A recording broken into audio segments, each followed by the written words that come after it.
to Round Robin. I'm your host, Robin McCormick with the City of Hampton, and today we're going to introduce you to a relatively new concept called Maker Faire and Maker Space, and you will find out what exactly that is. My guests are Beau Turner and Ken Haygood. Absolutely. I keep mixing up your names, I'm so sorry. That's right. But okay, so this is a very trendy name. I've heard it a lot, but I don't even entirely understand it. I'm sure people out there don't. What is Maker Faire? Let's start there. So a Maker Faire is known as the greatest show and tell on earth. It's a plethora of different things for a variety of different people. I like to call it a science fair on steroids. Okay. Yeah. The short definition, I think, yeah. Okay. Absolutely. There's something for everyone. There's something for the craft enthusiast. There's something for the drone enthusiast, the virtual reality enthusiast. So there's something for everyone to enjoy. And this is a time for anyone who enjoys the STEAM events and the aspects of STEAM to come and into STEAM being, spell that out because we don't do acronyms here. science, technology, engineering, art, mathematics. And so you threw in art, okay. Absolutely. A lot of people just say STEM, but there's an art component to this as well. Oh yes, absolutely. And so Hampton will be having its first Maker Faire. Absolutely. That's very exciting. Yes. And we'll go ahead and tell us the time and the date and the place, and then we'll bring it back later. So the time is, the date is Saturday, May 6th. And it'll be from 10 to 4 at the Hampton Roads Convention Center. And it is free. Free to the public. So this is a one-day thing, but what it ties into is Maker Space. So tell us what that is. Sure. So I run 757 Maker Space. It's a large community workshop full of tools from 3D printers to laser cutters to CNC machines to woodcraft, metal crafting, and kind of everything in between. And all of these tools really come together to allow people to take any idea that they have and make and create it. Okay, so that's the long-term goal is innovation, creativity. The short-term goal is learning, fun, and whiz-bang cool stuff, right? It's always learning, it's always fun along the way. You learn new skills, so the great thing that we like about the Maker Faire is people of all ages come in to be able to share, show and tell, and you can come in and learn all the details about how people make and create stuff, and everybody loves to share that. Well, and it gives you ideas, too, on what we can do. So you're going to start by doing, and this hands-on. Yeah. That's one of the cool things. We are not just watching you do stuff. Yeah, it's not just a craft show where you walk in and buy something. You get a chance to actually make things. Like you got some great rocket cars, you've got some amazing rocket backpacks over here. Yeah. But for people who have ideas and maybe they want to do small production runs, you might make something where you 3D print an item. You could learn all about 3D printers and see all the different varieties, including local companies here in Hampton Roads that make and produce these 3D printers to be able to make these. And you can find out right from the source how to use them. So an example we're going to look at today is how do we go from one part to making multiple? And we're going to use the example here of a few different molds. Molds can be really inexpensive by using this material here like a silicone. And so these are all silicone-based molds. Okay. They're a little more flexible. We've got liquid plastic. If we take part A inside of here, we'll pour it right into this portion here. And we've got about 30 seconds that we're going to mix this up. We've got a little bit of coloring in here. We're going to make it kind of a slight pinkish color or a hue to it. And so as we're doing this, we just mix this part. And right now it starts off as a liquid. So that part A and the part B, they're going to catalyze and start to use heat. So the science portion of this does come in handy. We don't have to know much about it other than the longer we hold this cup, the hotter it's going to start to get here in just a little bit. And all we're going to do is go ahead and take a little bit of material here, pour it right into this mold.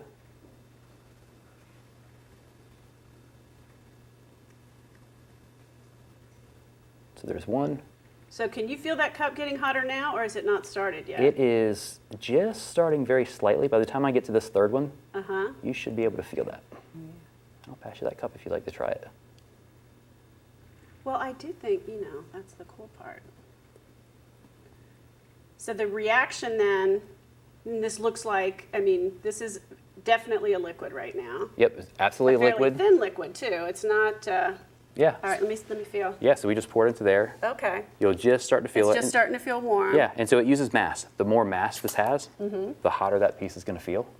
Oh, yeah. And so in a couple minutes, we'll see that actually kick all the way off. We can just set that right here. So in the meantime, we've got a few other molds over here that are done. We'll talk about those as we go on. But this allows people to take an idea, whether it's something 3D printed, and make multiple copies. So you could actually test this to make things for friends, for family, but also ultimately to launch a business. And you can use this as a test case to find out how you can do your small production runs. And the Maker Faire is a great opportunity to then take that item that you've made and share that with many other people that all come through here. We got anywhere from, I think we're expecting between 4,000 and 5,000 people this year. Holy cow. Absolutely. So how many people will be showing items or demonstrating, do you think? So we have 75 vendors that are makers and creators, just like me, just like Ken, just like you, that have ideas and things that we're passionate about that we want to share and show to others. Yes. And these are creators of all ages. Yes.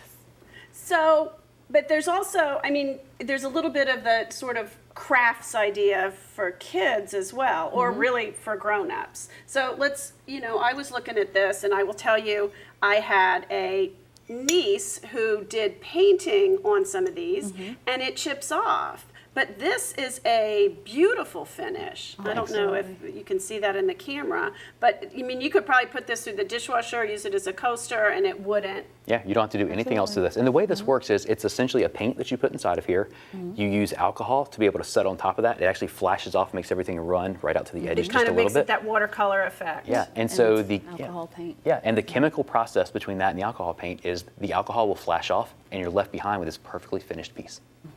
That's really cool. And we'll have a whole table full of examples like this for people to be able to come in and get hands-on and actually make your own art and leave with that. I want to do it. Is it only for kids? It's for all ages.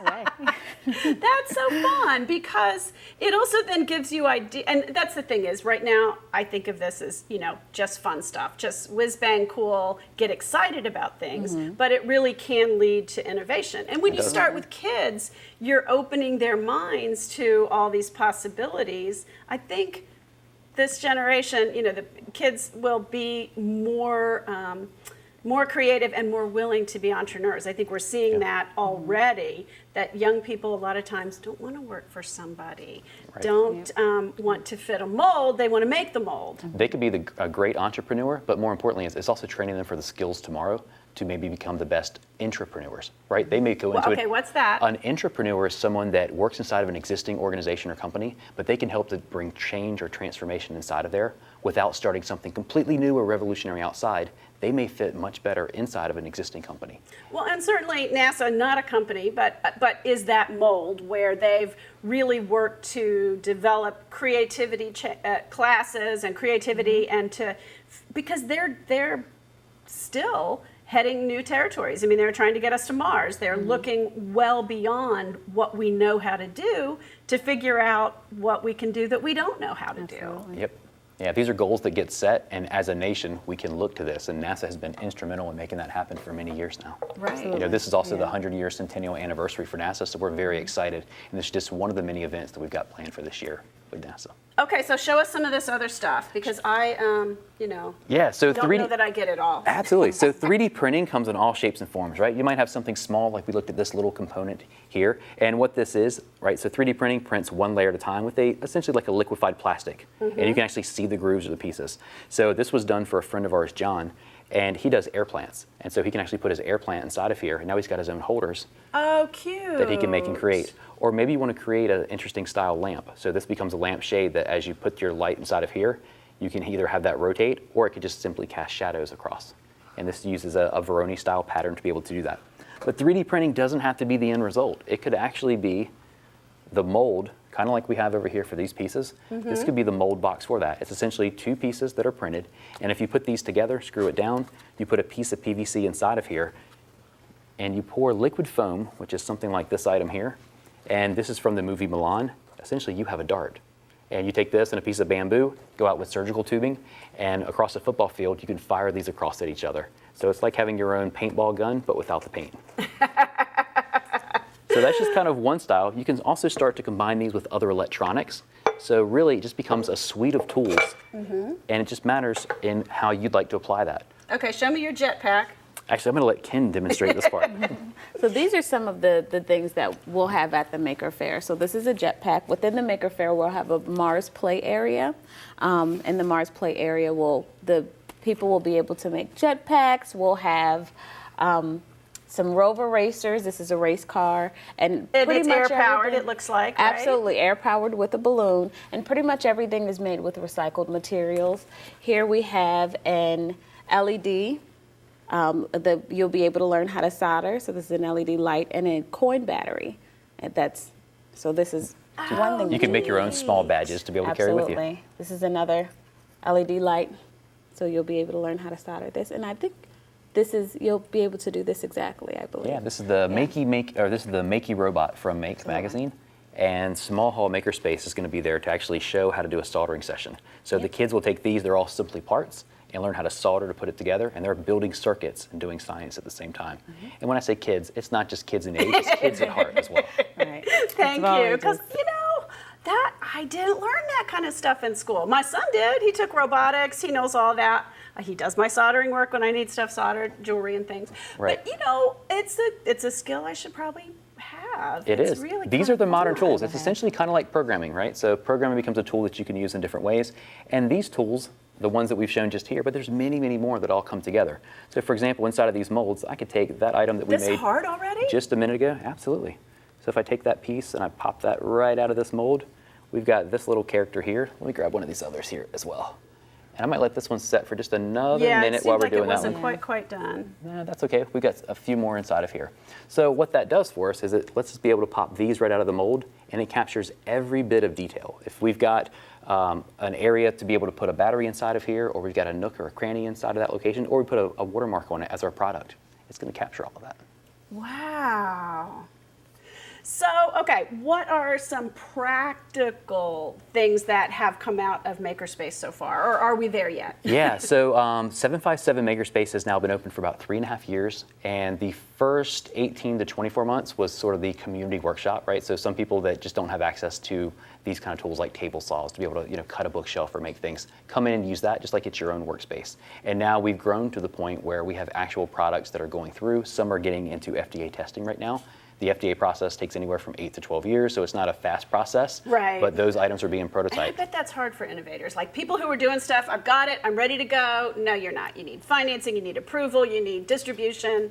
I mean, all that stuff. It is. That's not always what the innovator wants to do. They can so quickly do you have get some support for that? Absolutely, and they can get to that prototype stage first. And so Right, before you that's go what- after funding, it's a lot better to be able to have something tangible in front of you to say that you've done these things and not you're hoping to do these things. Right. And you can actually test these items out well ahead of time.